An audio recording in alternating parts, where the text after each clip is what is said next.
First of all, thank you everybody for coming. Usually I know you travel here on your own time at your own cost, and I appreciate that very much, as does the rest of the staff in the Bureau.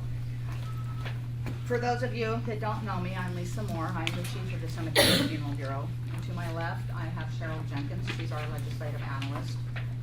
There's Linda Cassis. She will be sitting to my right. She is our Deputy Bureau Chief, and to the right of her is Angelique Scott. She's our assigned staff counsel. Also here today is Dave Edwards. He's one of our auditors in the audit unit. He's going to be presenting some information on one of the agenda items a little later. And also we have some DCA staff here. So John, you want to introduce yourself and tell them who you are and what you do? Sure. My name is John Burke. I'm the Board Bureau Relations Manager up in the Executive Office. I'm just here to watch the meeting. Thanks. Thank you. As you can tell, it's pretty hard to miss that this meeting is being webcast. So for those folks that can't be here, they can watch it live now. The information is posted on our website. The meeting will also be uploaded or posted to YouTube later, so it will be there for people that want to watch it later. So that being said, you'll hear me say this all the time, that this is a working committee. I like your participation and your comments during the items that warrant discussion, so please don't hesitate to speak up. That's why this advisory committee exists. A few housekeeping items. Bathrooms are down by the lobby where you came in. There's also a cafe down on the first floor if you want or need anything. And at this time, I would ask that you put your cell phones, tablets, or any other electronic devices on vibrate. Make sure that they're off for the duration of the meeting. And if I could, this is the Cemetery Funeral Bureau's Advisory Committee, and today is July 14th, 2016, at the appointed time at 2 p.m. and located at 1625 North Market Boulevard in Suite 220, Sacramento, California 95834. What she said. Thank you, Angelique. Okay, so looking at the agenda, that kind of takes care of item number 1. I'm gonna. Okay. All right. So I will tell you, you're probably wondering, Linda just mentioned, one of our presenters was going to use the screen and the projector, and we're waiting to find a certain cable to make that happen. So that is agenda item number 6. So if we have to break when we get to that point for just a few minutes to allow that to happen, or perhaps right now, looks like our cable just arrived, so. Is that okay for you? Excuse me? Yeah, I guess it goes to that. Okay, where's it connecting to? I don't know where is the gentleman. This gentleman in the back is wanting to do a presentation. We want to use the projector and the screen, and Okay, all right. can you make sure? I can do that. So yeah, we need to plug it out there, and it's supposed to hang it down, then Okay, when it gets all right, time, we'll just plug it in. Okay, okay. You got the guy there. There should be two there. You got- Can you, Bryce, can you just go off record for a moment while we Yeah, if we'll you take could. just a quick break? I'm sorry. No, that's okay.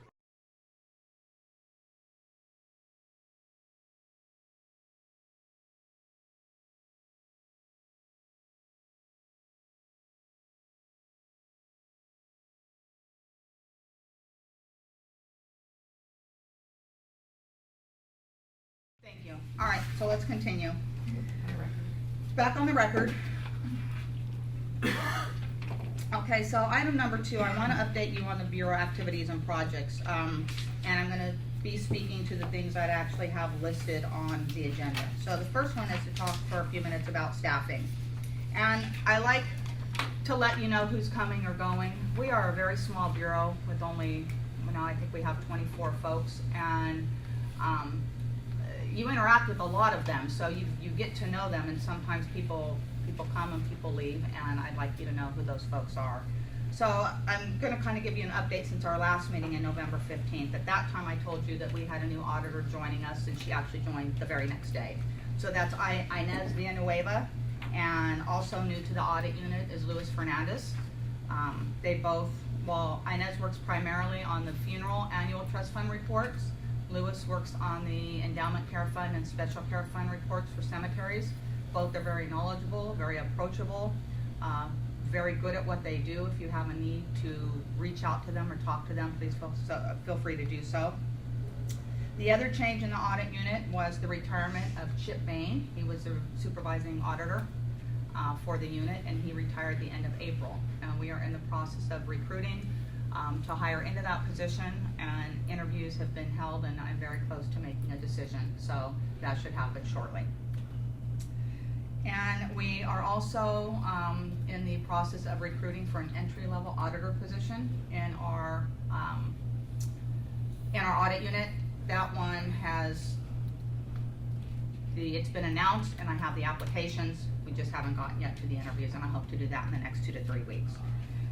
So for our field staff, we just hired a new field representative because we had a vacancy there. He's for Northern California, and he starts with us on July 25th. His name is James Fiorico. Fiorico or Fiorica? Fiorica. He'll join us on the 25th. He has experience in the funeral industry, and he's currently working as a medical examiner investigator in the Bay Area. So we are happy to have him join our team. We will be fully staffed in our field unit, and I think that he will be a nice fit and do a great job for us. And the other area I wanted to mention to you is within the department, there's a complaint resolution program.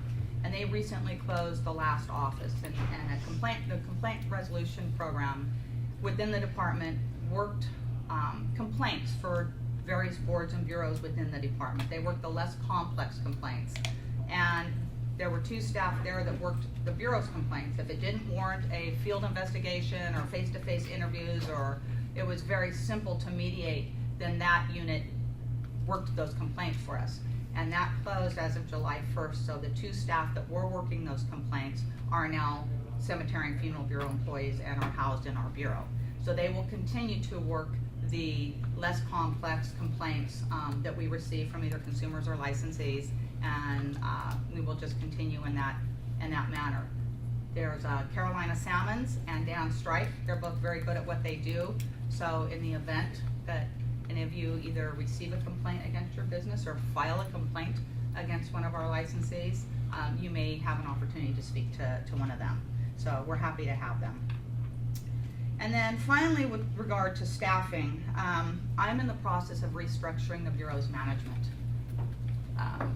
the way in which we do things. Right now, Linda is my deputy chief, and she has a great deal of responsibility and personnel to manage, and it doesn't it's not necessarily the most efficient way of we're doing things anymore because the workload is just so abundant. So I have taken a position within the department, or within the bureau, and made it, went through the recruitment process, through the personnel rules, HR rules, and upgraded a position to a management position.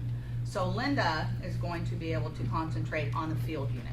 So her title will change to the field unit supervisor, and she'll be over the 9 field staff.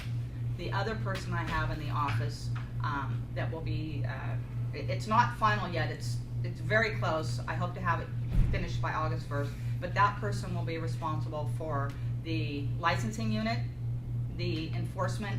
I have 3 enforcement staff in the office. I have a legislative analyst in the office, and also an administrative technician in the office. So that person will take on those duties, and I think that having between those 2 managers and the supervising auditor that I'm getting ready to hire, we'll have a very strong management team, and the workload be spread more uniformly to allow us, what I like to say is we'll be working smarter, not necessarily harder. So it's a welcome change. I know Linda's done a great job doing everything that she's had to do, and I just think this is going to be a really good change for the Bureau going forward. So I did want to let you know that. I'm going to move on to exam development. I'll go through.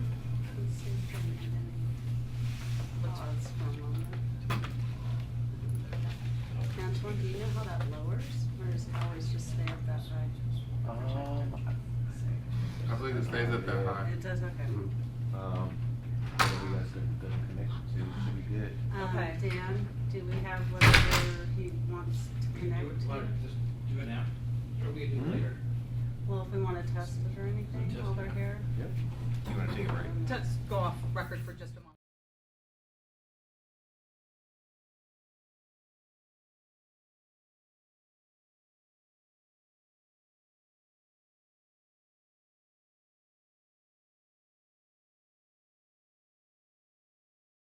Return, can we go back on the record, please?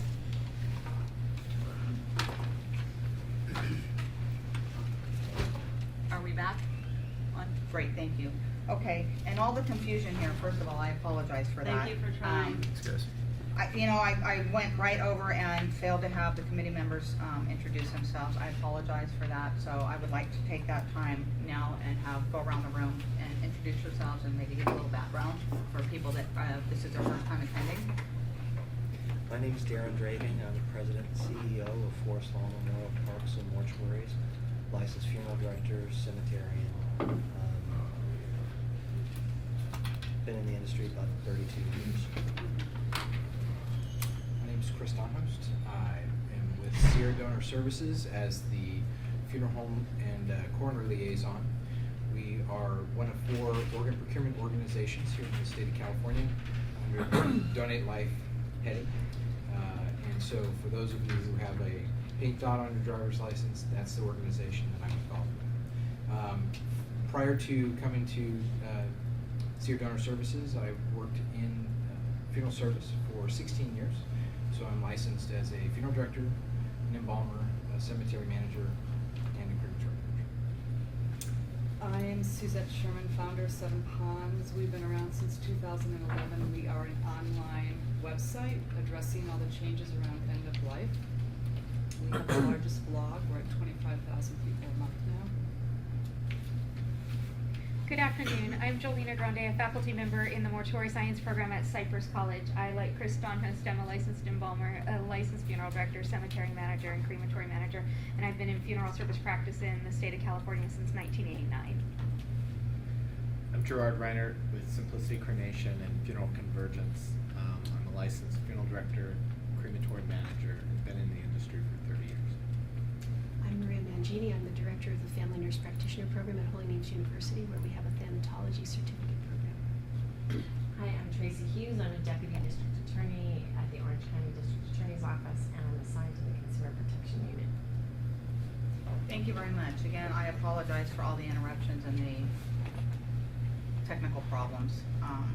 So let's continue on. I was on agenda item 2, getting ready to talk to you about exam development. And that is an ongoing process for the Bureau for the 5 different exams that we give: funeral director, embalmer, cemetery broker, cemetery manager, and crematory manager. This year, this fiscal year, we are working on the funeral director examination and the cemetery broker examination. And every 5 to 7 years, we do what they call an occupational analysis. So it looks at the skills and abilities that are necessary for entry level into the profession. So we're working on a funeral director. It's time to do that one. Starting tomorrow I have a letter going out to all the licensed funeral directors asking for their assistance in the process. We use licensed funeral directors as subject matter experts to help us develop the examination. So with the occupational analysis, it will start with interviews, and then we'll have a workshop. I think we're scheduled for October, and that information will go out and we'll get that started.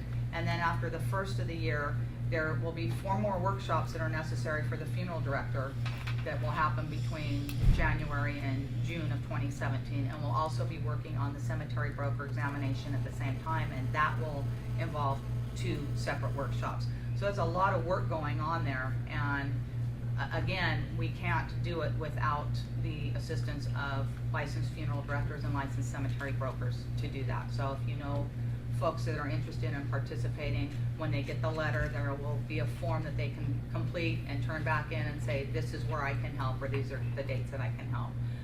I chose not to do one letter for the entire group of workshops because going into 2017, that's so far in advance. What has happened in the past when we solicit folks is that it sounds really good right now to participate in something for May of 2017.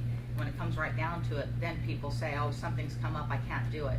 And unless, every workshop has good numbers to have 8 experts, and that is that's hard to happen. Sometimes we are hard pressed to get 5 or 6, and they can't be the same people for every workshop. There has to be some rotation. So again, we do solicit, and we do hope that people will sign up to participate. And we do pay travel costs and lodging. There's a $100 a day honorarium. I realize it takes people away from their jobs and their families for sometimes 2 to 3 days at a time, but without that, there is no funeral director examination or any other kind of examination. So it's critical that we get the assistance from licensees. Okay, I'm going to talk a little bit about the funeral regulations and statutes that took effect January 1 of 2016. And you've probably heard a lot about this already, but this group has not met since January 1. So I want to go over and talk for a little bit about things that took effect. And the first one is AB 180, which was our sunset bill, which does 4 things. The first is that it subjects the Bureau to sunset review as if it were to sunset on January 1 of 2020. It also merges the practice acts. The Cemetery Act and the Funeral Directors and Embalmer Law were merged as of January 1. As of July 1, it merged our separate funds. Although we have been one bureau since the mid-90s, we operated with 2 separate funds. What this bill does is merge them together for us. That's the way we operate anyway, so it makes sense that our funds are one as our practice act. And then the last thing it requires us to do is to conduct a study on the efficiency of endowment care funds for future maintenance for cemeteries, and then provide a report to the legislature by January 1 of 2018. So I'll talk a little bit more about that in a few minutes after I go through the rest of the regulations, and then I'll tell you where we are with that. But that was a big one that took effect January 1. There's also AB 181 that took effect January 1 of this year, and it amends one of the Business and Professions Code sections to require funeral establishments that maintain a website to post information about their goods and services by a link from the homepage, and that link has to contain specific keywords. Okay, I know that's a lot. If anybody has any questions on it, I'll be happy to discuss that further. And then we had significant changes to our funeral regulations, and I'll go there first and then go back to the cemetery. So these all took effect January 1, and there were a lot of them, and I'm not going to go into a lot of detail on all of them because the information is available on our website. There are regulation and law summaries on our website. There's the actual language, so I'm just going to kind of touch on a few of the highlights with regard to the funeral side. So there was a name and content change for the embalming authorization form. It's now known as the authorization to accept or decline embalming, and that form is available on our website. There was a change in the casket disclaimer language. The amendments removed the requirement for the casket disclaimer to be in or on each casket. It requires a CP or the casket price list to identify all caskets having a sealing device of any kind. And there was a change in the price range requirements for caskets and alternative containers. And because of those amendments, there was a required change to the placard that is posted on the preparation, storage, and refrigeration facilities, and that new placard is also available on our website. So anything that was associated with those codes has been updated. So the code reference sheets that you've come to see after an inspection, those are updated and on our website. The actual links, the actual laws with the links to the specific language have been updated, so it reflects what is now known as the Cemetery and Funeral Act. The regulations are available in a PDF format, which is very nice.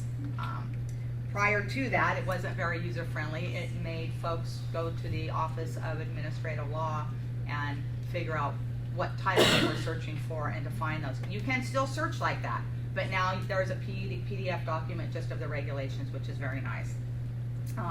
The other thing we did, which I'm really happy about, we posted a conversion document, which when I said that we merged the acts, so the cemetery statutes were merged into the funeral. So the language stayed the same for the most part on a lot of those, but it was a numbering change.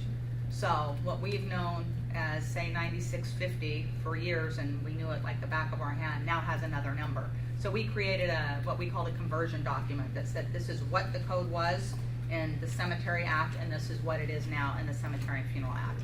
So it's very easy to look and see what it was and what it is now. We posted that on our website, so I hope that that's helpful to folks in trying to figure out what they're looking for. I know we're still getting used to it. Go back to, and then we had cemetery site and fine regulations also take effect January 1. And what that did was, there was a table of fines in the regulations that specified what fine amount could be assessed for a specific violation. It didn't include all of them, and there were ranges like range A, range B, and range C, and the fines within each range progressively got higher.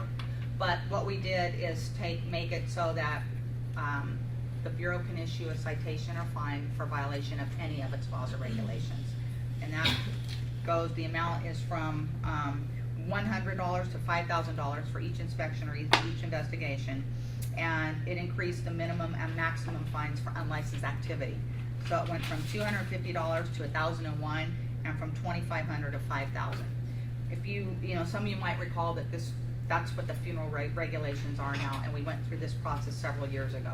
So what this did was bring cemetery consistent with funeral. So it's the same thing across the board for all licensees. So the last thing I wanted to talk to you about on this item is the Endowment Care Fund Sufficiency Report. So in order to prepare for this, the Bureau held a workshop November of 2015 with cemetery licensees to begin talking about the requirements in AB 180 and this report that we're required to do. At that meeting, we presented a concept of how we might go about collecting the necessary information. And we fully recognize that each cemetery is unique in its size, its topography, the way they sell, different kinds of property, their current endowment care fund size, and many other factors. After that meeting, we sent a very comprehensive letter out in March of this year, kind of outlining what we were trying to say at that meeting. And gave some examples of how we might go about doing that. I haven't gotten any feedback from anybody on that yet. What we are doing is creating a smaller focus group to go back and look at the issue in more detail. We have a meeting scheduled for August 18th. With that focus group, we will go back and take a look at where we are to date and where we need to go, and then very likely hold another meeting with all cemetery licensees and proceed from there. It is a very much a task for the Bureau. There's a lot of work involved. It's not something that we have a choice to do. We are mandated by the legislature. We are required to provide that report by January 1 of 2018. So we will be moving forward, looking at how best to do that so we can present a comprehensive report with some meaningful data and information. So we have a lot of information already that we collect from cemeteries from the annual reports that they file, but what I anticipate that there is a little bit more information that we'll likely need to collect, and as time moves on and when we progress, we will certainly get that out to all cemetery licensees of how we plan to do that. So I think as far as updates of what we have going on, that's what I have for you. Do committee members have any questions or comments on any of that so far? Can I ask a question about the subject matter experts? Mm-hmm. The International Conference of Funeral Service Examining Boards, when they do the task analysis and item writing, regularly involve educators or those involved in exam preparation, but the state of California chooses not to. Is that legislated that they cannot participate? That's through, when we do examination development, we contract with the Office of Professional Examination Services, which is a division within the Department of Consumer Affairs. That is part of their examination security that says if you are teaching or coaching or involved in any type of that activity, that it is a conflict for you to sit and then write examination questions. So I realize that the conference does it a little bit differently, yes. Is there any public comment on this agenda item?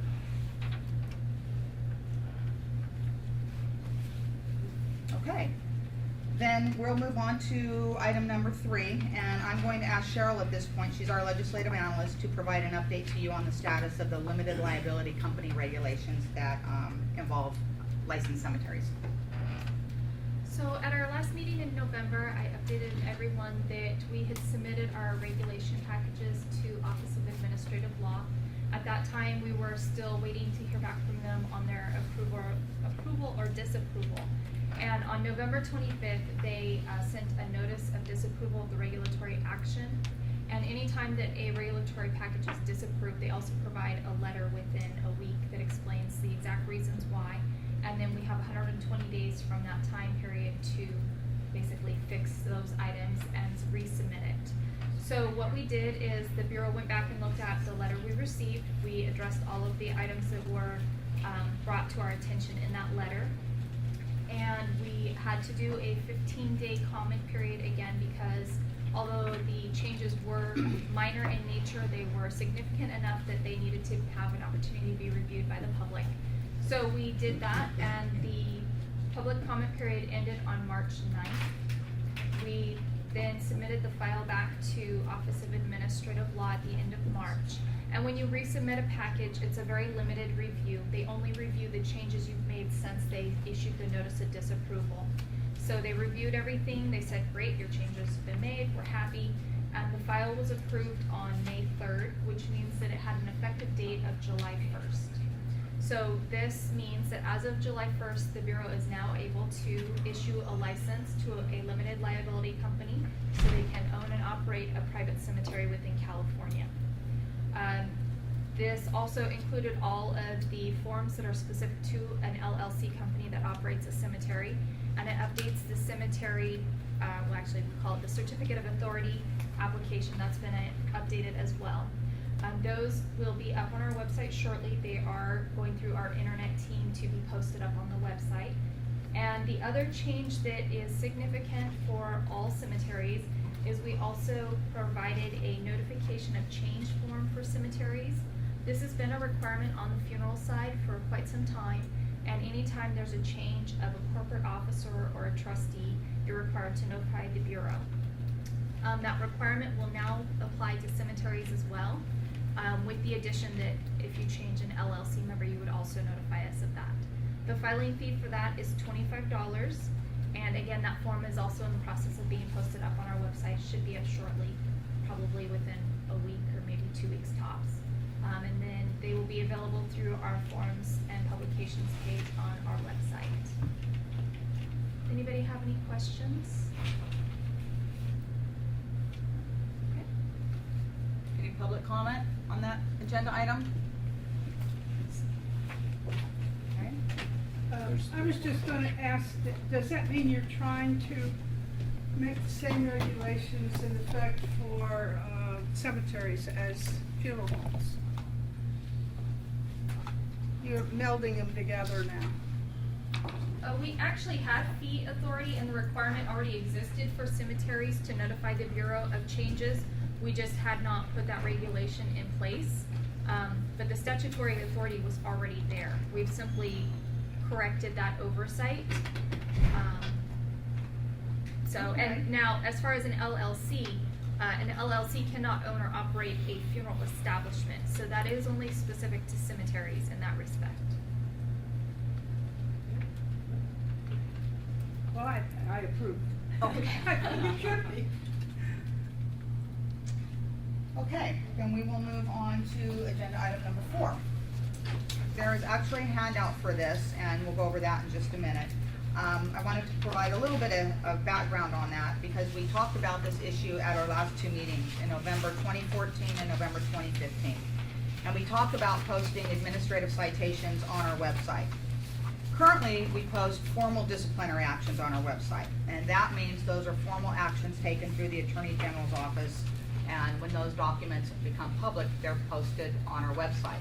Once an accusation is filed, which is actually the charging document, if you will, that initiates disciplinary action against the license, and then when that decision becomes effective, the decision is posted. So that's already in place on our website. People can go to that and look at those documents. So we're talking about an enforcement action such as an administrative citation. So there was a lot of discussion at those 2 meetings on that topic, and about posting the information, not posting it, what to post, when to post.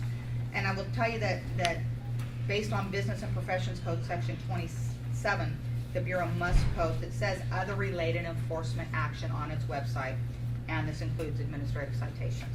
So we do have to post them, and part of what the Bureau does is to provide transparency and provide consumers with as much information as possible. So that being said, in your packets and on the back table is a handout. It's a draft document of what the Bureau proposes to display. And so Cheryl actually was the one who put this together, so I'm gonna let her walk you through what it would look like on our website. And just real quick, for those that are viewing the webcast, this is available on our meeting materials on the advisory committee webpage. So this is taking what we already have existing with our disciplinary actions webpage. When you click on enforcement and disciplinary actions, it'll take you to this page. It explains the Bureau's process and has a definition of terms. So what I've done is updated this to include a definition of citation, and also a small modification at the top in the first paragraph. And then if you turn the page over at the bottom, what we currently have is Bureau disciplinary actions taken by year. We would modify this to include below that the Bureau citations issued by year. And so when you click on the year, it would take you to a page that has a comprehensive list of all citations issued during that year. This would be in alpha order by the licensee or the applicant, and what we would do is we would have the license number would be a hyperlink which would take you to the licensee record. So it's just modeling after what we've already got set up with the disciplinary actions. Currently, if you want to view somebody's license or their disciplinary action, you would click on that licensee's license record number. It would take you to that webpage, and you would be able to see their current license status as well as any public documents available. So what we've decided is the easiest way for the Bureau to be consumer protective oriented and provide information is to do the same thing. So we would have this link to the license record. You would see all of the licensee's current information, and then you would be able to click on the citation under the licensee, the public records available on the license record. And so if there is any information that needs to be redacted from the citation, for example, if the citation involved a decedent, that name would be redacted before the citation information was posted. And the reason that we are looking at going for that option is it is the most efficient way for us to make the information available to the industry and consumers while being mindful of our available resources. Some of the other things we explored, other boards and bureaus will just take kind of pieces of the information. They'll list like the citation number, the date it was issued, and then perhaps like if there was a fine, or some of them have like if you have to take a class or something, whatever was the outcome from that citation being issued. And they would just post that specific information on the license record. That's a lot more time intensive for us as a small bureau because we have to actually go through and pull that information out of the citation. And we also have the risk of then receiving a lot more public records requests from people that see that and want to know more information about why they received that violation, or want to know just more information in general, really. So what we've decided is if we just provide the actual citation as a scanned document like we do our disciplinary actions, we provide the information, we don't end up getting inundated with public records requests, and it would only be a final document. So if the licensee decided to request an informal office conference, or they decided to appeal it, that would not be posted until it was a final document, meaning all appeals have been addressed and any time windows for filing appeals has already passed. Anything to add to that? Discussion. Is access to this is through an individual license, correct? Yes. So is this through California Breeze? No, we're not on Breeze yet. Are you going to be? probably, it may be some form of it, it may not be Breeze out as it's known now, but we're one of the boards and bureaus that's not yet made that transition. So it is a license verification feature on our website that you can go in and look for a license, and when you bring it up, like Cheryl said, the information is there, the public information is displayed there. But this is unique to this board, it's not part of that general system. It's like, you have to be searching for something within the California Funeral System. Yes, just any board or bureau that is not on Breeze, they have the same website set up for license search as what we do. The only difference would be the type of license you're searching for, the title of it.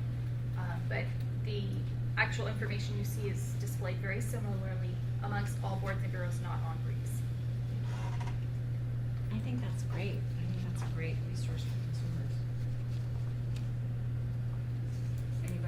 Anybody else? Any comments about different ways to post it, or do you think that there should be, and I think we can do this procedurally, should there be a time frame in which it comes off? Should they only be on there for a period of time before they're removed? I mean, at some point, I would think the department's server, whatever's holding that information, we would purge like anything else. Angelique, as legal counsel, is there anything to prohibit us from specifying that these will remain on the record for X amount of years?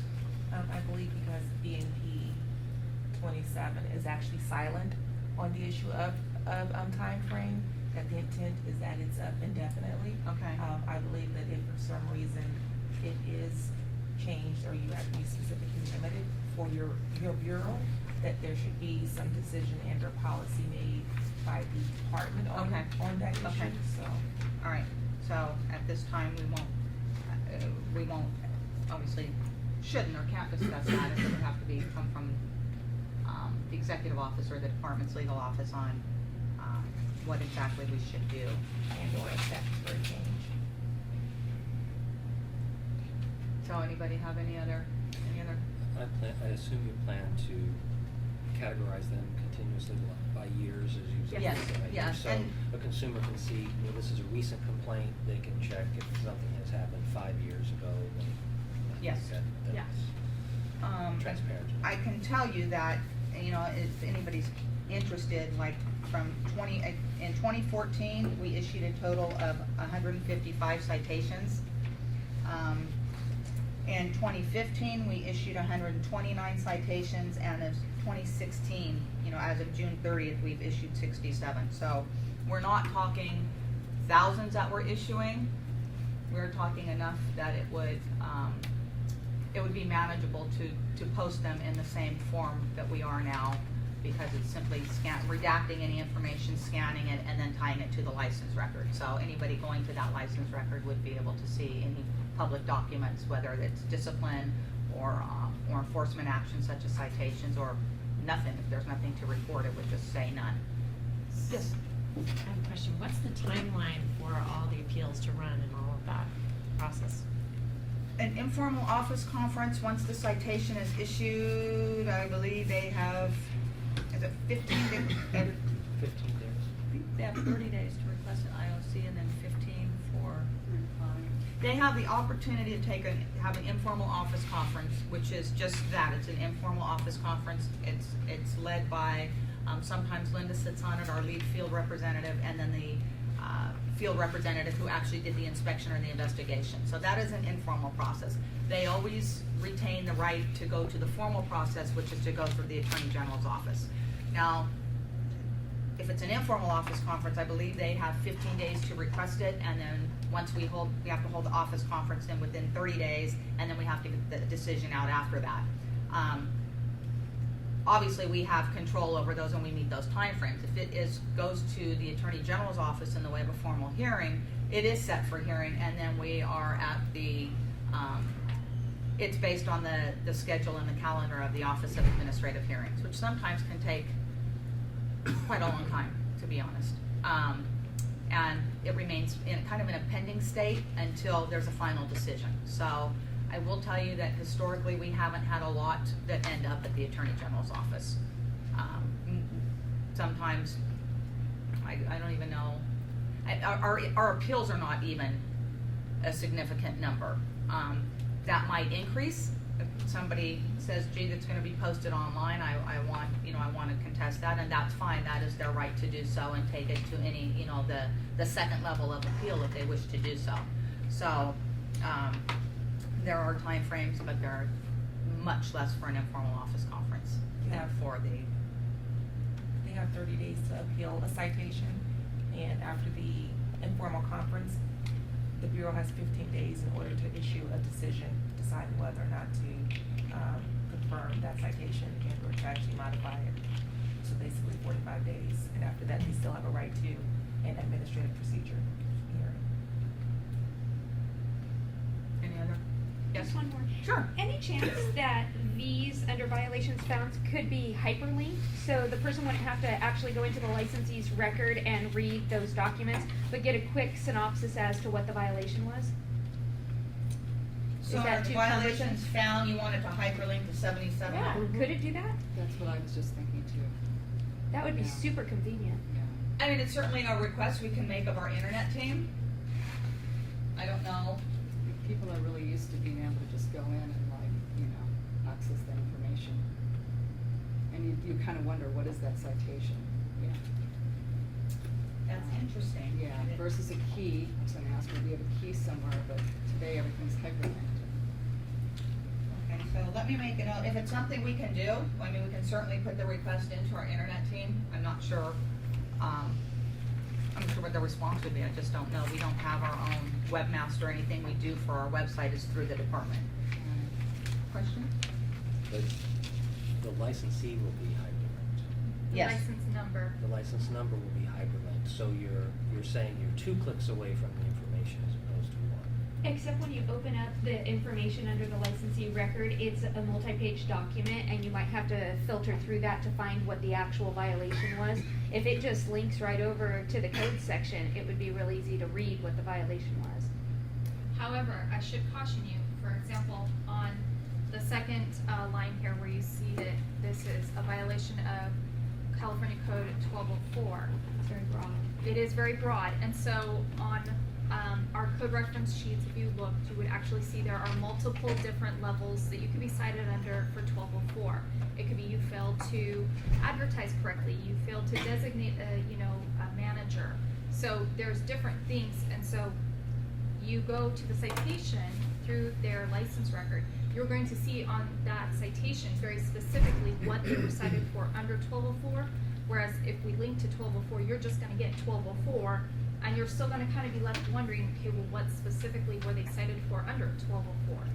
Just throwing that out there. I would tell you that our citations, unless it's really bad and we're looking at, 10 or 12 violations, which again is not common, they're only 2 to 3 pages. We list out the code section in its entirety, and a lot of it is the same language on each one that tells somebody how to appeal and what they need to do, and then you'll get a summary of what that actual violation is, which kind of gives a clearer picture. If you looked at a code section and it had to do with maybe not listing all your caskets on a casket price list, typically in a citation we get pretty specific and say you didn't list 1 or 2, which is really could be a different perception for somebody than, are you talking, you must not have listed all of them, and the citation, we get as specific as we can so people know what it actually is.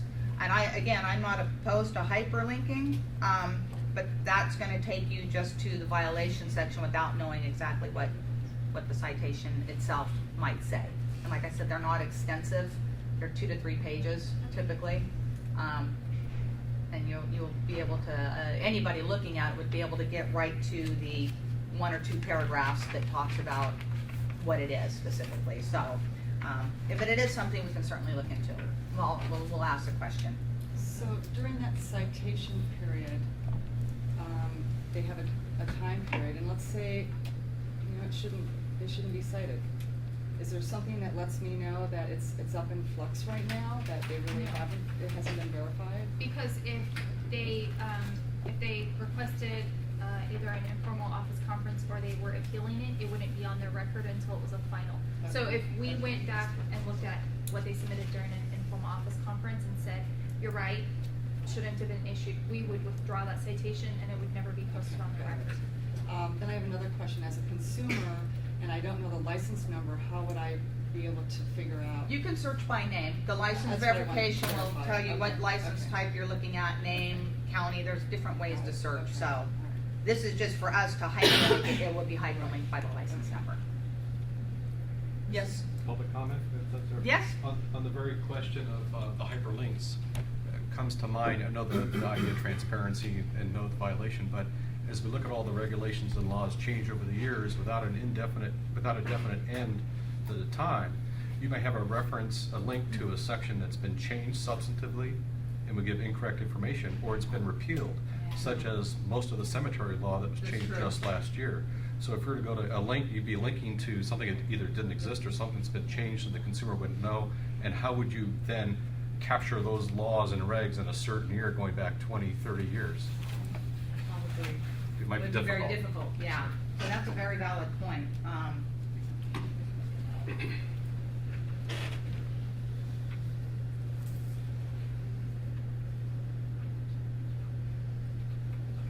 Something we'll look at, consider. Thank you. Any other public comment? Any more discussion from advisory committee members? Okay. Okay, so we're gonna.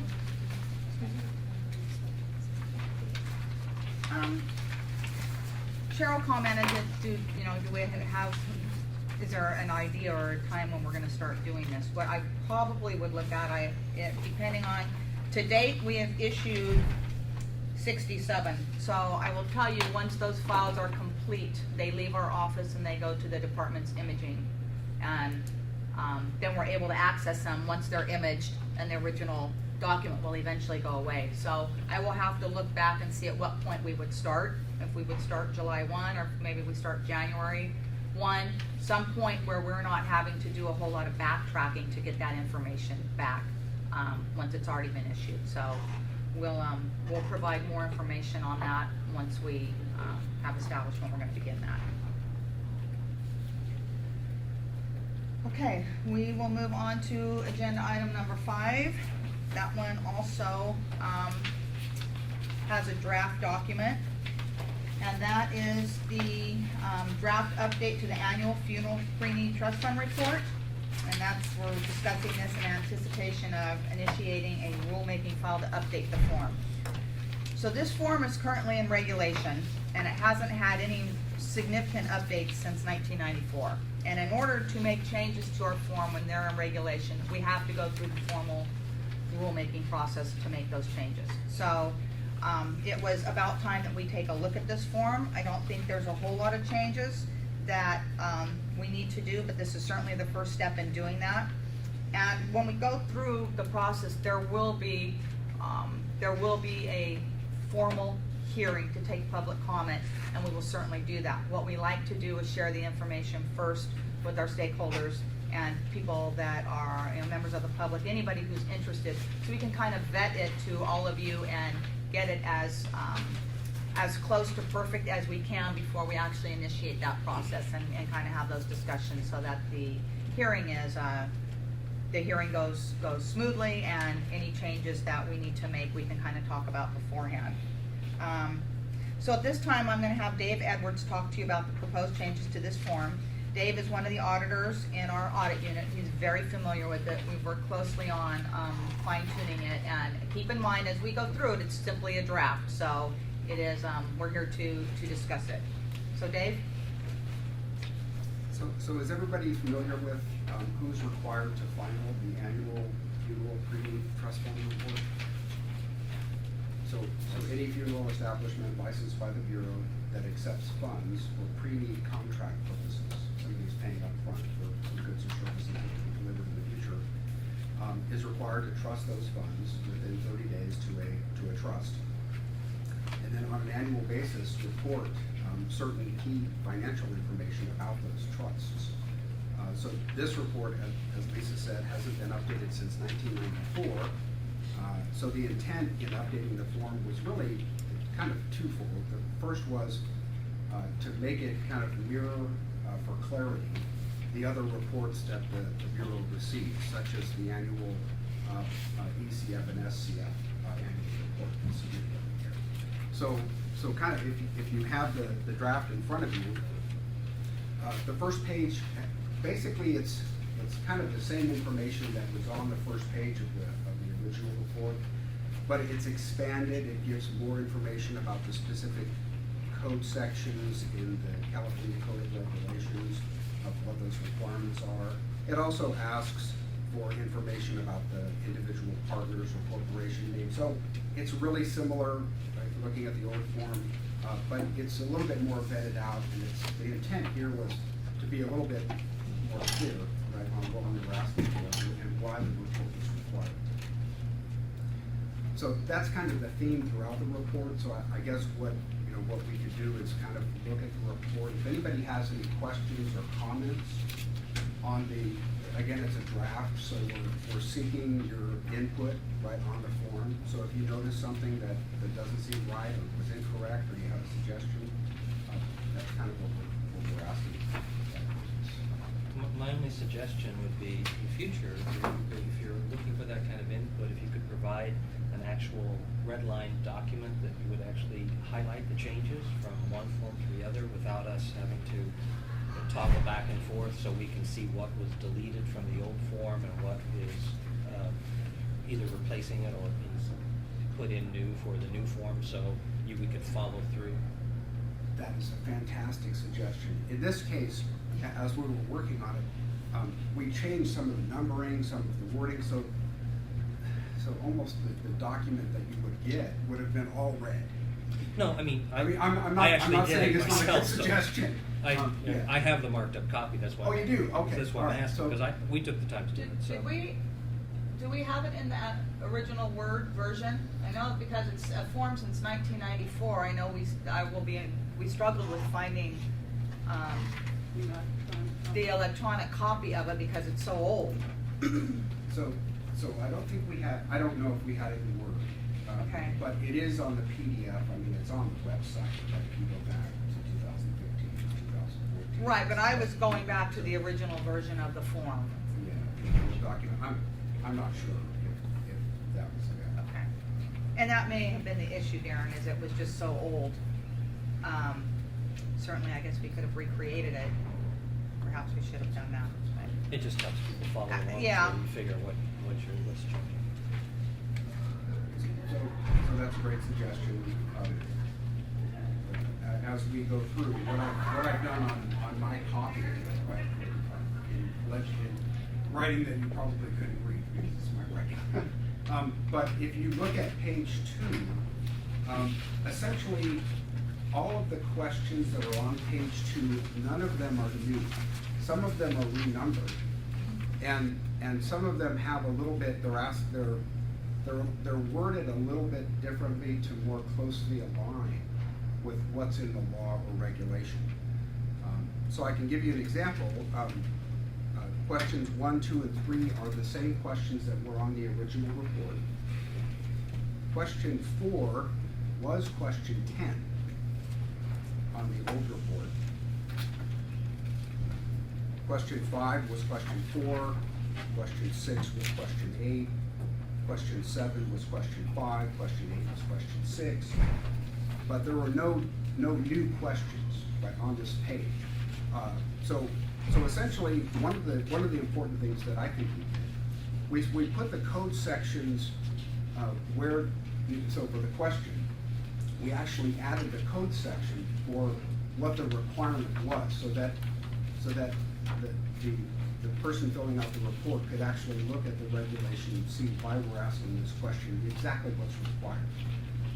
So on the old report, those code sections weren't on there, at least not consistent, right?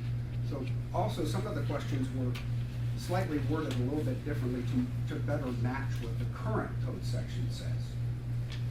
So that gives you an idea of kind of some of the changes that we did. Do you have any questions? Okay, so assume that I answer no to number 4. like I would ever do that. But let's say I answered no, then what happens? So part of the requirements in the code is that the audit unit, like myself and my colleagues in the audit unit, when we get these, we review them.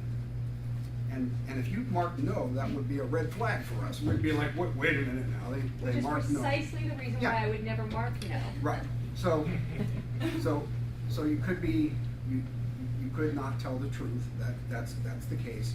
But if you look at the last page, it is being certified under penalty of perjury, right, by key people in the organization. And just because you didn't mark no, right, in other words, let's say you're not doing it within 30 days, but you mark yes, we have other, other means. In other words, we are not prohibited from doing site visit audits.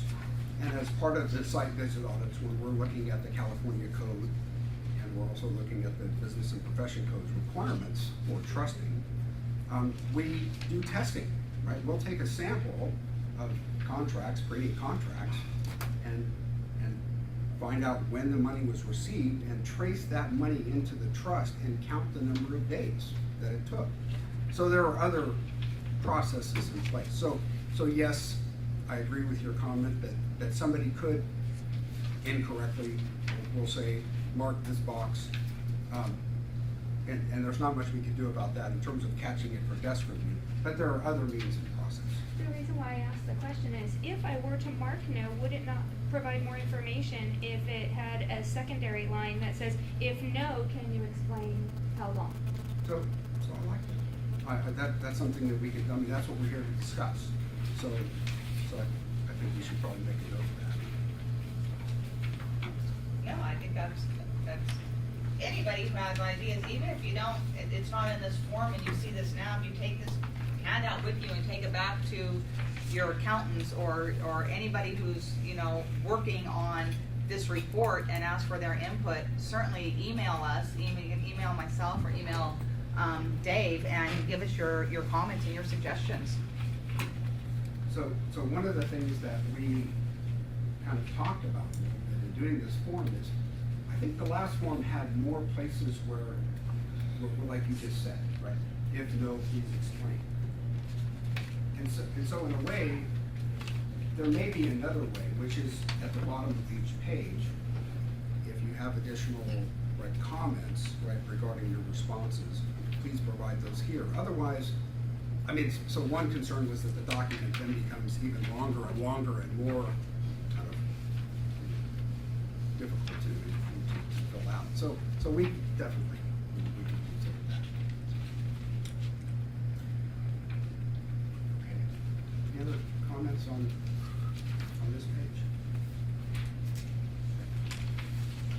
So on the next page, similarly, the questions were already on the old report. Number 9 was number 9. Number 10 was number 11. Number 11 was number 12. But we did add a question, and that is number 12. On this page, we added this question. It has to do with whether or not there's a trust agreement, which is actually required in the code. And it's something that we asked for a copy of with the report. So that's why we added the question. Moving on, number 13 was number 13, number 14 was number 14. Then we eliminated the question. The old number 15 asked who to contact about the report. And it was a bit redundant given the rewording of number 14, which is who prepared the report. So we thought it was redundant to ask that next question, so we eliminated it. If you look at the table under number 10, we also added, we asked the funeral establishment to check whether or not the trustees were employed by the owners. And that's specific to Business and Professions Code 7736, which basically says only one trustee can be an employee or owner of the funeral establishment. So any questions on this page or any comments?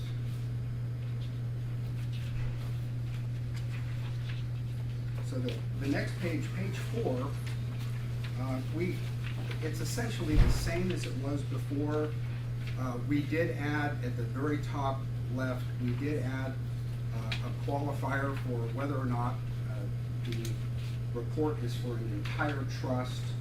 This page summarizes an entire trust in the case of a master trust or a common trust where multiple funeral establishments are depositing their pre-funeral trust funds into one trust.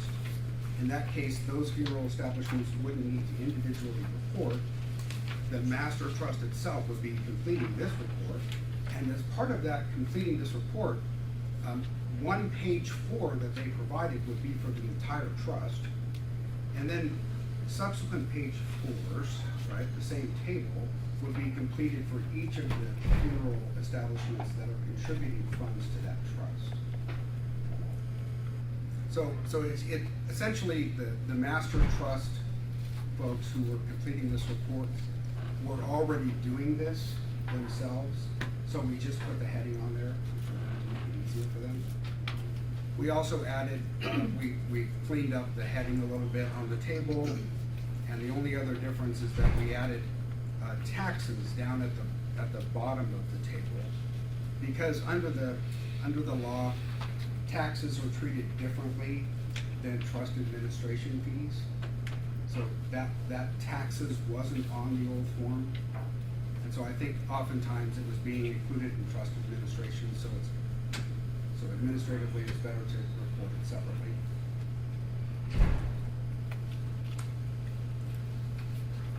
So any questions on that page? Is it okay that I'm going page by page? Might be useful. Okay. Just check it, make sure it's okay. The next page, page 5, not a lot of changes here, except that there used to be kind of 3 tables. There was a B and C. B had to do with investments and asked the trustee to identify cash in table B and investments, other investments in table C. Well, I mean, if you think about a balance sheet, right, you include under your assets, you'd have your cash and investments. So instead of having 3 tables, we just combined it into 2, right, just to make it a little bit easier. Any questions on that page? So the last page, it's not much different than it was before, except we tried to make it a little clearer exactly who was supposed to be signing the report.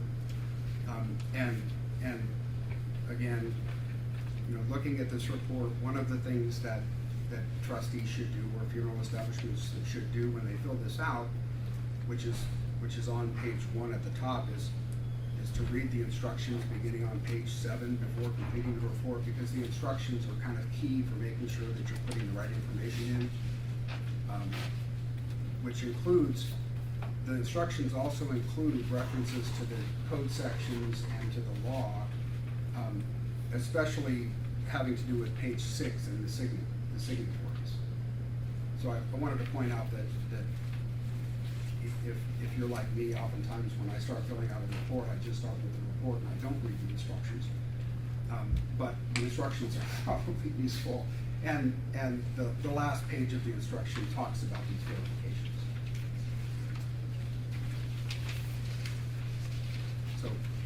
So with that, we can turn it back over to. Thank you, Dave. So, as I said, this is just the beginning stages of, you know, fine-tuning this document and making the necessary changes. I would encourage you to share it with other folks in your business that actually fill out this report. And like I said, email myself, email Dave. You could send the generic email CFB address. Whatever you do, feel free to get the changes to us or what your suggestions are, so that as we move forward, we can begin to fine-tune this and then hopefully get it going, you know, initiate the rulemaking file with somewhat of a complete document, something that everybody agrees on. So any questions from the committee members? Any public comment? Okay, we're getting close, folks. We are next going to talk about our fee study, and I have Dan Eds here from Capital Accounting Partners who's going to talk to you about that. We are in the process of conducting a fee study to evaluate the Bureau's current fee structure and look at any changes that might be necessary. So in order to do that, the Bureau contracted with an outside vendor, which is Dan Eds, his company, Capital Accounting, and we've been working with him and looking at our fee structure and how we do things and how much each thing costs us to do.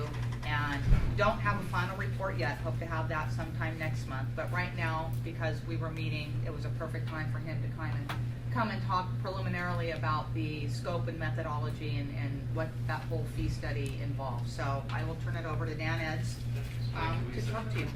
Yeah. Why don't you come up here, Dan? Okay, great, thank you. And if you don't mind, I'm gonna use the whiteboard. I'm not a real fan of giving lectures, so if I could do something with my hands and my feet, I feel like I'm not giving a lecture. So thank you for having me today. This is the 6th fee audit or fee study that I've done for the California State Department of Consumer Affairs. And there's common themes in each one. And so what I'm seeing with this particular organization is not too different than what I've seen for the other ones. And this is what my partner and I, this is what we do. We do fee studies, we look at cost of service studies. As a consulting organization, that's what we do. We do them up down the West Coast. Most of our work is in California. Like I said, this is the 6th one for the department that we've done in the last year and a half, I think, Taylor. And we do these all day, every day for cities and counties. I've got projects going in the city of Manteca, south of here, and that little community called Palo Alto that's west of that. And in my other life, I do a lot of process improvement work with various organizations, organizational assessments.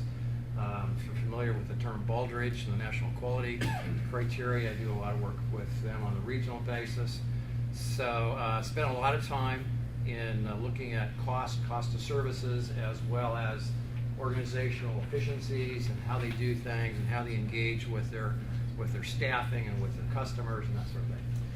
So let me just sort of preliminary give you a real high-level overview of what I'm seeing with this organization, and this is a good thing, actually. I think of the other five that I've done, the organizations have been on the near verge of, and Taylor, correct me if this is not the right word, near verge of financial catastrophe. Fund insolvency. That's probably the more politically correct term. Their revenues have been exceeding, their expenses have been exceeding their revenues for a fair bit, and so they were all in sort of emergency mode. To Lisa's leadership and Cheryl's leadership and their credit, this organization I don't see as in a panic mode, emergency situation. That doesn't suggest that changes don't need to be made in fees, but it's not in a crisis situation. From what I see, they're being proactive in doing this kind of a study rather than waiting until the last minute where Taylor's going to be knocking on their door tomorrow saying, you need to do something with your fees, you need to do it now. So congratulations to them. The presentation that we had put together for you, which is now here, really has 4 parts. One is to review the scope and methodology. I happen to believe that understanding the methodology is as important as the outcomes themselves. And then take a look at what I call the current state of the organization, and then look at some changes that need to be made to build a more sustainable future, if you will. And then we've got some recommendations and next steps. So let's talk a bit about scope and methodology. So what was in the scope? Well, what was inside the scope was to calculate the full cost of processing licenses for the two funds, and we have, as you know, as Lisa mentioned earlier, those two funds have been merged. From the budget perspective and from the costing perspective, I did not make a distinction between the two funds.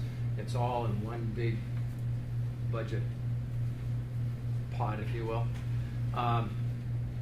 We also then looked at calculating the cost of the individual fee items, individual line items, fee categories, and the biggest piece was how to allocate some of the other overhead, enforcement, and support cost. And this is one of the reoccurring themes that I've seen in all of the organizations that I've looked at, is that the cost of enforcement, investigations, complaints, those are substantial costs on a percentage basis.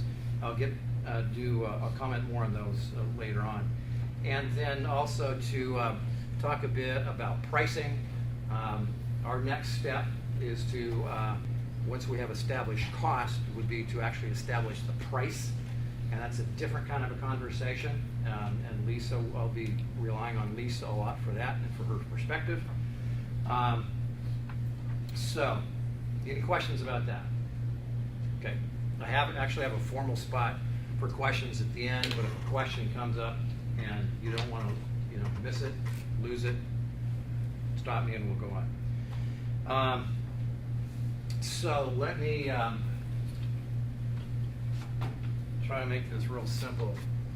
And these are, I would say these numbers are preliminary with a strong emphasis on preliminary, because these numbers would be really as of about the end of March. And I think we should probably update these for the end of the fiscal year with actual numbers. My guess is that they're pretty close. So total expenditures for the Bureau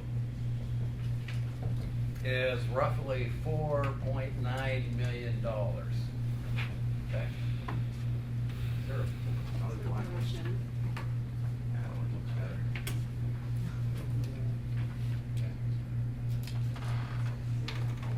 Revenues, and looking at revenues, the only thing I'm looking at is the revenues from individual fees. So, for fines and forfeitures and those kinds of things, since you don't have any control over those, I'm not including them, and they're not a huge piece of the revenue anyway. So revenue from fees equals $3.5 million for a deficit of $1.3 million.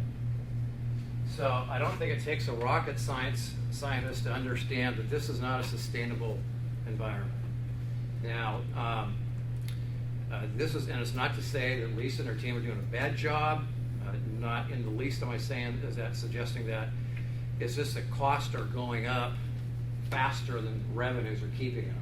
And since the fees have been stagnant for several years, they've not been adjusted, sooner or later something has to change. So there are still reserves essentially in the bank account. Doesn't mean that they're broke. And again, I would just really highlight the fact that Lisa and her team doing a great job of being proactive and looking at this now rather than waiting until there's a crisis situation, which has been the case of the other 5 that I've done. Any question about this? Okay. Let me now jump to one of the common themes that I do see in each of these studies is in fact the cost of enforcement. I'll see if I can't make this simple, but maybe not artistically very pleasant, if you'll excuse me. Purple?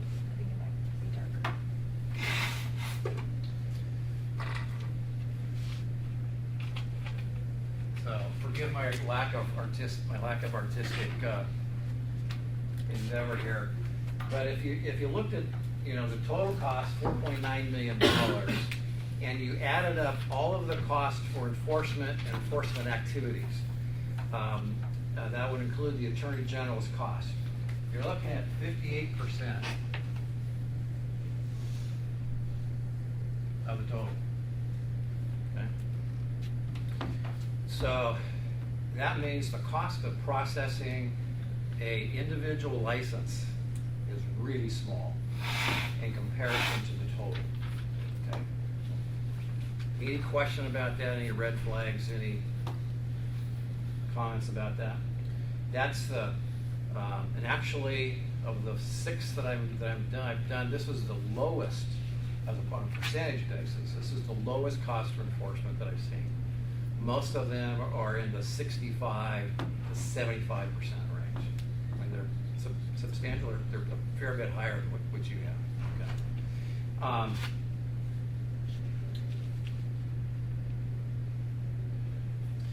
So how does this work out on an individual fee basis? So there is the cemetery and license renewal. I'll just call that CLR, since everybody loves acronyms, and I never know what the acronyms means because every organization has a different set of acronyms. I'll just now create my own, and y'all can help me figure out what it is. So the cemetery license renewal, the direct cost of actually processing the paperwork works out to be $131. Okay.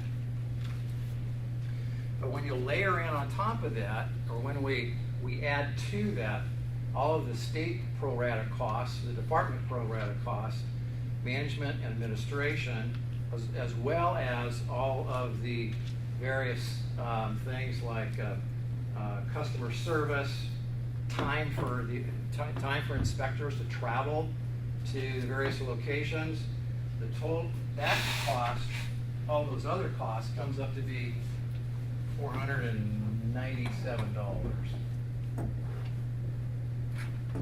For a total of, let's see, 93 is 12, $628. Okay. The biggest piece of that, of this right here, is investigations at $235.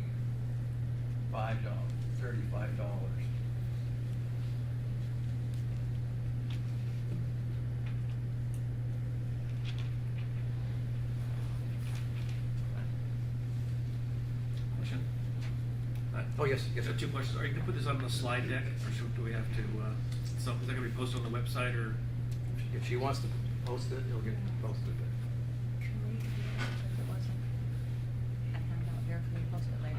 You can post anything as long as you have legal authorization from the individual who is the creator, so. So you certainly don't care if we post it to our website, Doesn't bother me. and you would have no problem. I think my only comment would be, Legally accurate? yeah, I think my only comment would be, let us go through, and since if we're gonna do that, I would rather have the latest budget expenditure data as of the end of June 31st, whatever it is, since those numbers are probably pretty close to being available, I would guess. Within a couple weeks, we should have unit. Okay, so, you know, I would rather post the actual final rather than what we've got right now. Yeah, it's just a matter of keeping Yeah. track of what you're saying versus Sure. being able to look at it differently. Sure. Yes, ma'am. Am I getting ahead of the program here? But I think I just heard you say there's money in the bank to cover the deficit, so the place is not broke. The biggest chunk of money going out has to do with enforcement and investigation. And the least predictable part of the income stream is that which comes from things like penalties of some kind. Comes from a From fines or. Fines. Yeah, it's relatively small. I mean, it is a piece of revenue, but since nobody here has any control of that, I don't like to set fees based on the assumption that people are gonna do something stupid. But given that that's the case, where did the money in the bank come from? Well, there has been, and I don't have the historical numbers on this, but there has been a surplus. And I think the surplus is greater for one fund than it has been for the other. But that's being drawn down now as costs are going up, but revenues from fees have stayed. So I was concluding that the money in the bank was money that came from an unpredictable revenue stream Oh, that was there very well could be. nevertheless. It very well could be. I mean, at this point, I'm not saying here's where the revenues have come from, breaking that out. You don't need to know the detail on that, it's just, here's the revenue. And we're looking primarily from fees, because that's what you can control. Yes, ma'am? So these are the real costs, the fees that you Yes. figured out, and what's the actual fee right now? For that one? Yeah. I've got it on here, but I have to close it down. It's, I think this one is like $400 or something. Is this for the cemetery license renewal? Yeah. The annual renewal fee is $400. Okay. I'm a little confused. You say 58% of the expenditures from the 4.9 million are from investigatory enforcement. Right. And now we're looking at license renewal, and you've carved out $235 associated with investigation. Right. Does that not belong into the is that not part of the 58% of Yes. of the fees? So then why? Okay, I was looking at what we're spending on enforcement versus what we're spending on renewing a license, and I see those as I'm thinking of that as a purely administrative cost, Right. as opposed to an investigatory cost. Yes, the question, if I understand your question right, correct me if I'm not, there's really, in essence, there's two parts to a fee. There's the actual, or at least the way I'm calculating the cost, there's two pieces to it. There is the actual cost of processing the documentation. You guys are just looking at paperwork and documentation. Right. How much time does it take to go through a document? Yes, yes, no, yes, yes, no. Good to go. Give them a license. That's relatively straightforward. It's all of the other stuff that you have to do, all the enforcement activities, all of the cashiering activities, all of the incoming costs that the department is saying you need to factor in your costs. It's lighting, it's heating, it's IT, plus you have the state programs that all comes in on top of that. And which the biggest piece is the cost of enforcement investigations and the Attorney General's costs. And since we're on this, does that answer your question? Sufficient. Okay, all right. Okay, so a lot of what is happening, and I haven't looked at the history of the AG cost coming in for this organization, but for most of the organizations that I've looked at, general cost of services is going up like this, kind of in a predictable manner. Cost of the Attorney General is going up like this. It's really exponential. And it's above my pay grade to sort of explain why that is. But frankly, from my observation, and no one's corrected me yet, a lot of it is just because the AG's costs are going up. The recession hit everybody. People were, government agencies all over were cutting back as best they can. Now they're catching up. So, and I think probably the AG, the Attorney General's office, has been trying to be a little more diligent about making sure they recover their costs. So, that all factors into it. Okay. Good question. Anything else from? Yes, sir. A question. You may address a lot of this later. We know that. I know that too.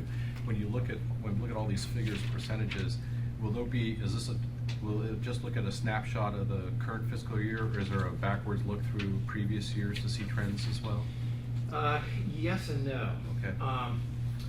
I don't spend a lot of time in these looking backwards. Now, I would if revenues and expenses vary dramatically year to year, but financially, revenue-wise, the organization, most of these organizations in the department are fairly stable. It's not like, you have 500 people applying for cemetery licenses one year and you have 2 the next. It's fairly stable. So looking at a long history and coming up with averages doesn't make a whole lot of sense in the context of spending budget resources to do that. It doesn't add a whole lot of value. Now, what does add value is this organization, and at least if I'm not saying this quite right, correct me, but is looking forward and saying, okay, what are the costs today? And then look forward either 5 or 10 years to set the cap. Okay, am I saying that right? Yeah. And so, and one of my recommendations is set the cap at what you would project maybe in 5 to 10 years.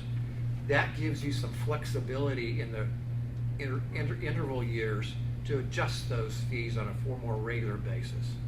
I guess the reason I asked the question is that if, as the fee payers look at proposals for caps and haven't been involved in Yes. other forums in which Yes. those discussions take place, Yeah. often those licensees look at what are the causes and should those causes be addressed specifically.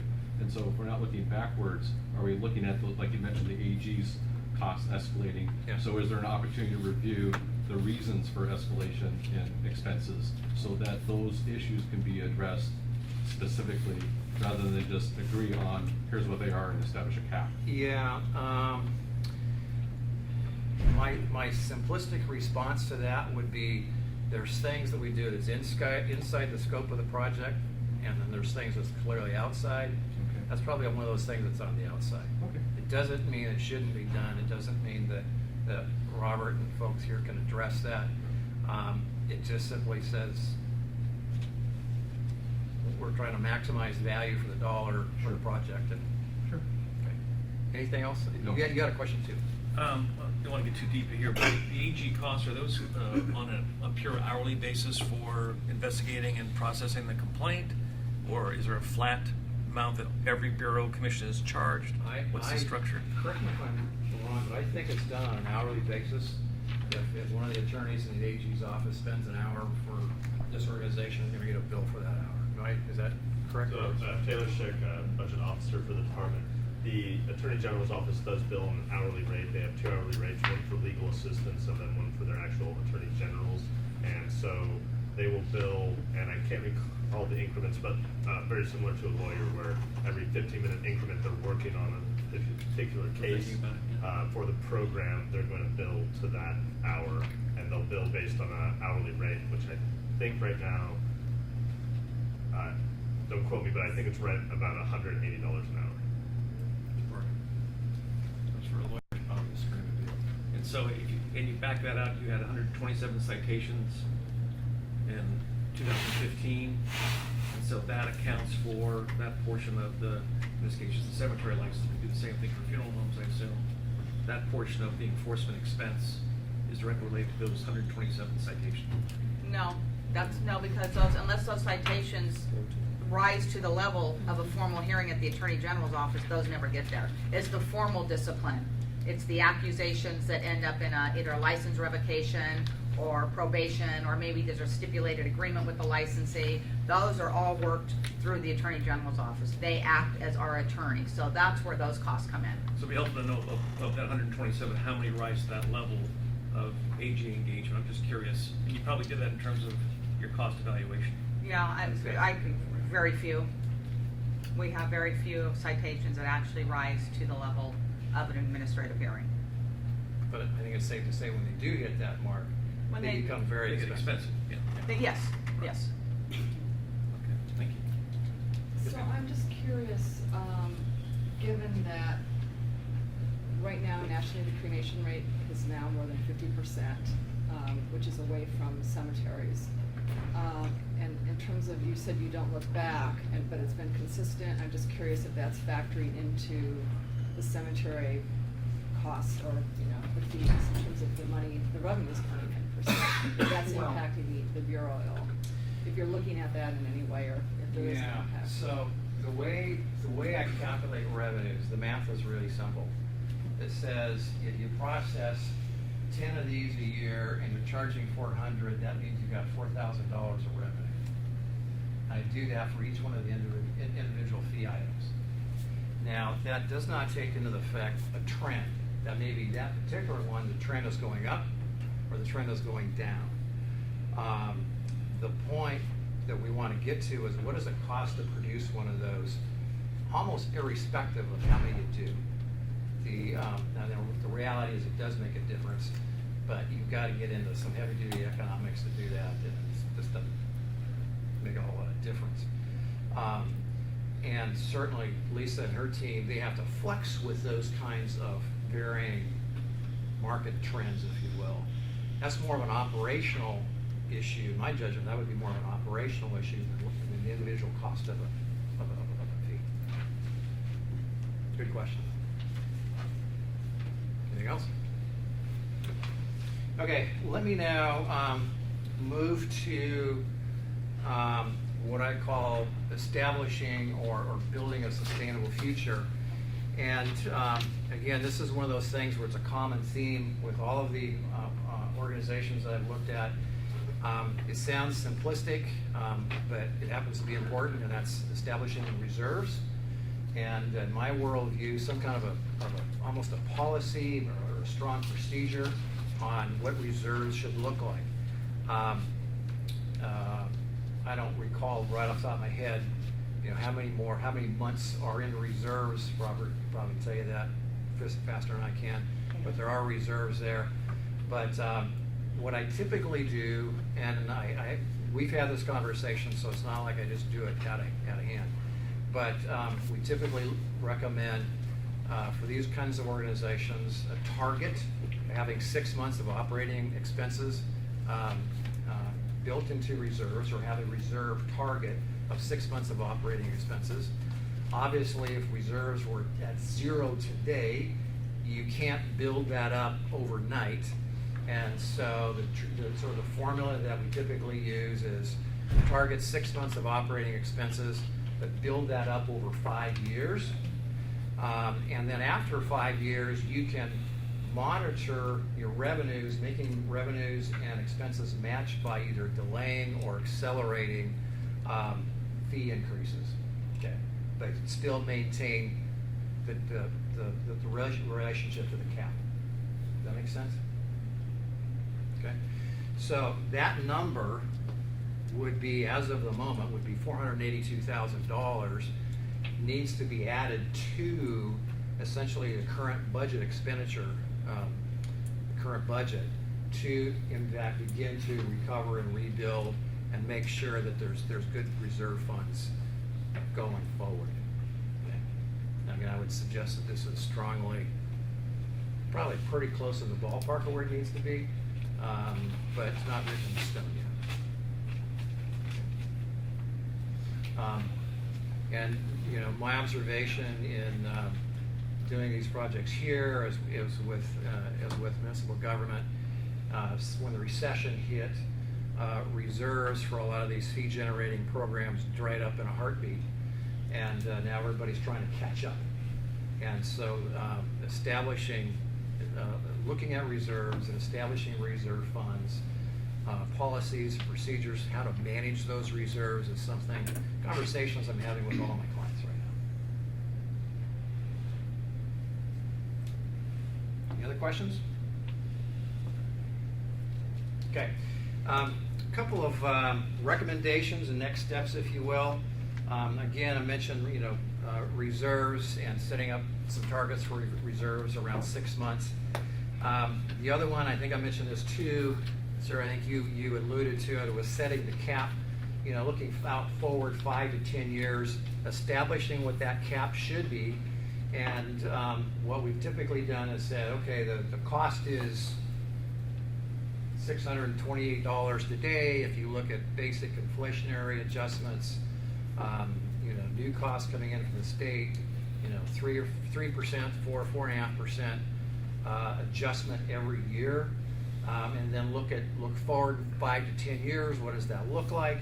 And then set the caps based on that forward-looking number, but then adjusting the fees on an incremental basis in between. Does that all make sense? And then the next step that we'll be, as I mentioned, the next step that we'll be doing is actually looking at the pricing. So just because that particular fee, the cost is $628, doesn't mean that the price should be $628. Obviously, you don't want it to be $6,280, but there is some flexibility. And Lisa and I have talked about this briefly, and this is our next step, is going through and actually then let's look at what can be raised, what shouldn't be raised, and then coming up with a pricing model that would then reflect full cost, but still recover the total cost of services. Okay.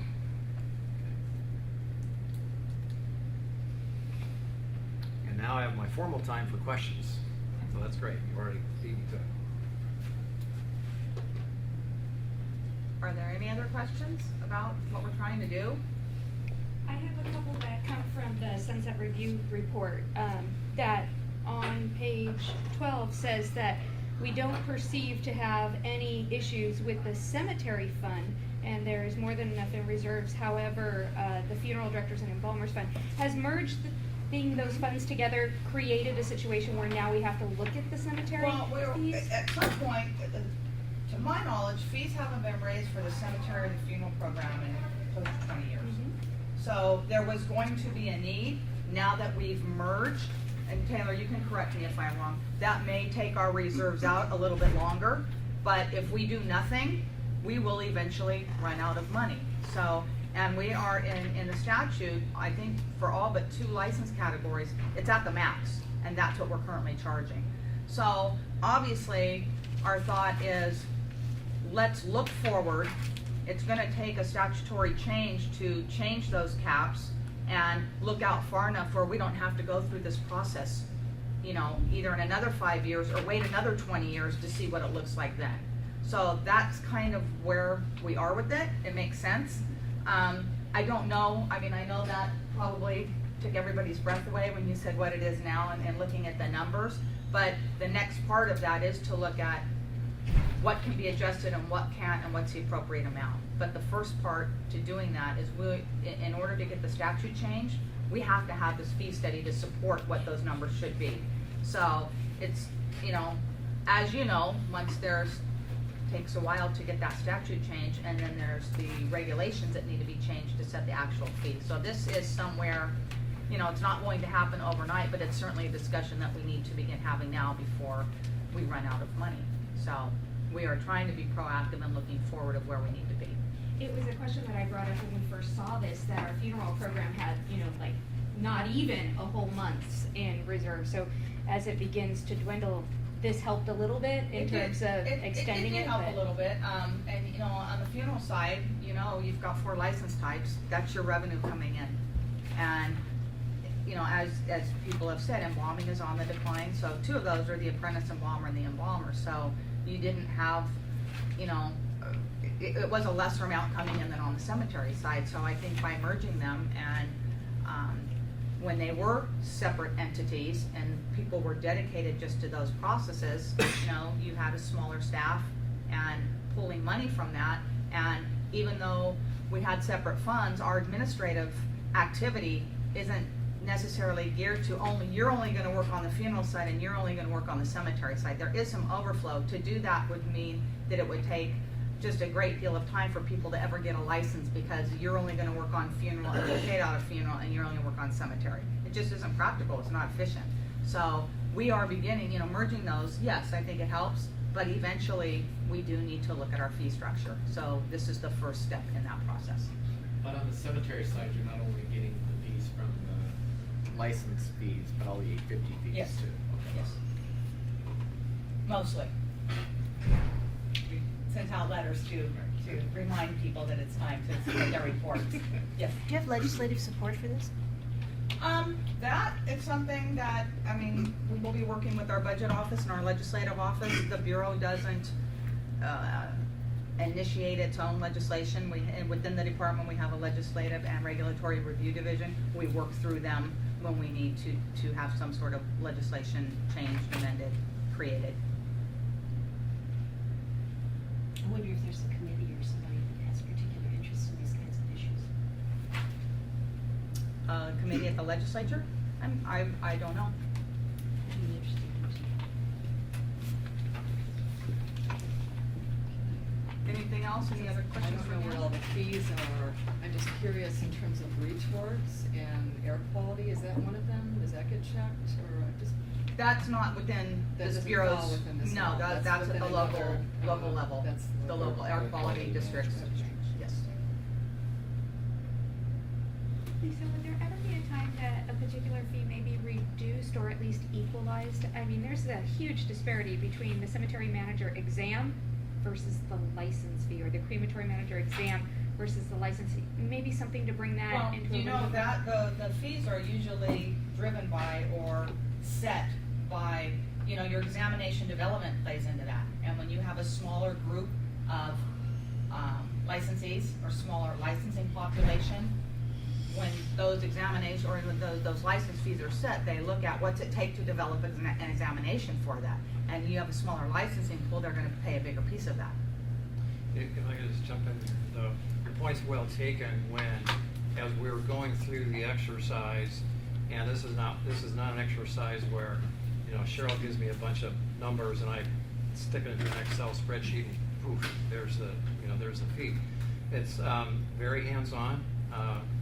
Cheryl and I think we met with, I'm not sure of everybody in the Bureau, but a high percentage of the staff in the Bureau. So, and that's one of the things that I always look for is, okay, you've got this exam over here, this exam over here. In processing those, are they really different? And so we do look at that to try to equalize them if in terms of processing time, if it makes sense. But as Lisa said, you know, if you spend $50,000 on development of one exam and you have 5 people take that exam, that's a lot of money that has to get tacked onto that specific examination. Good question. Anything else? And so I guess that kind of explains why registered nurses pay a far smaller renewal fee for their license than funeral directors do.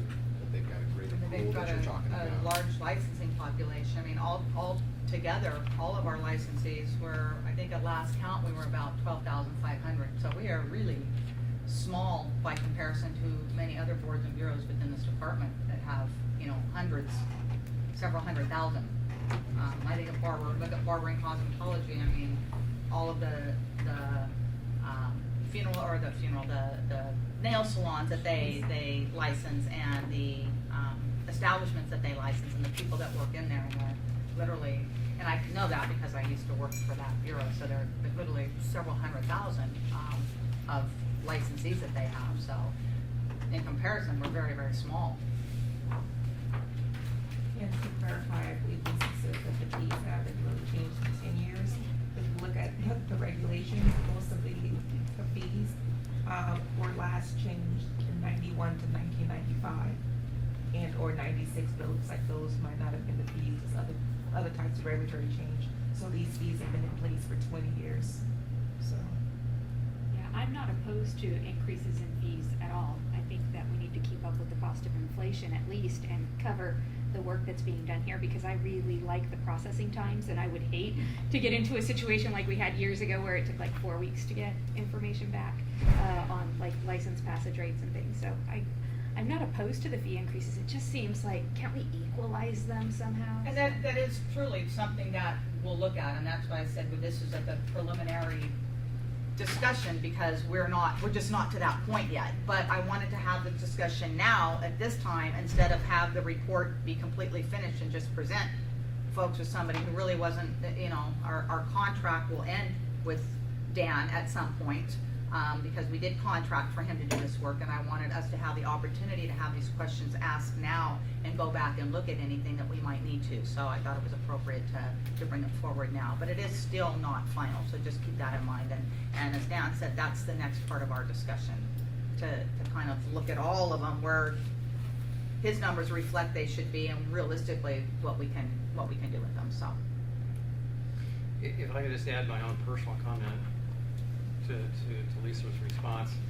I think it's Mr. Donhouse. You mentioned the nursing. I finished up doing their project a year ago.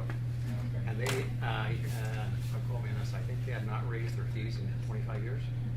And to your point about processing licenses, they were in a situation where they had the same staff they had, 20 years ago, maybe less, I don't know. And the number of licenses has gone up. They've had some major technical issues. They didn't have some really basic technology to streamline their operations. And that's kind of what happens when you don't keep your fees consistent with cost. Eventually something has to give, and typically it's like, okay, it's going to take us 8 weeks to process a real simple license. That's exactly what's happening in the Board of Registered Nursing. Somebody goes on maternity leave and the whole place shuts down.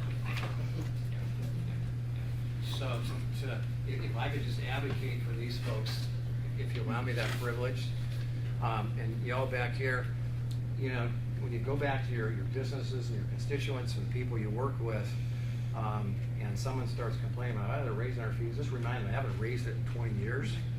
And keeping those fees consistent, aligned with actual costs, just allows them to be more operationally efficient. If, as you point out, something has to happen if you don't keep up with cost. And generally, technology slows down, or the acquisition of technology slows down. You can't keep the staff on board, and it could be a real nightmare situation. In the BRN, I have had students who are trying to get their licensure validated so they could go to work, start paying off their student loans, have to get their legislative representative to get in touch with the BRN to get their license processed in order to have I it. can tell you a really funny story about that too. Save that for a different time. Okay, anything else from me? Thank you so Okay. much, Dan. Thank you all. I appreciate it very much. Okay, so we're getting to the end here. We're on agenda item number 7. Is there any public comment on items that are not on our agenda? Okay. Yes, Marjorie. I have to say something. Okay. I'm getting a lot of flack because people want to look at a website for a funeral home and see a price or prices. And there are, well, there's becoming a more significant number that are just putting, yes, we do cremation and embalming, and they just list a few things they do and don't put a price beside it. It's very frustrating. So they go to somebody else. Frankly, that's what's happening. Okay, I'll go to funeral director Y. Oh, let's see what they have. And they have some prices, and then they go to X and they have some prices and they can compare. So I'm just saying, put your prices online, please. All right.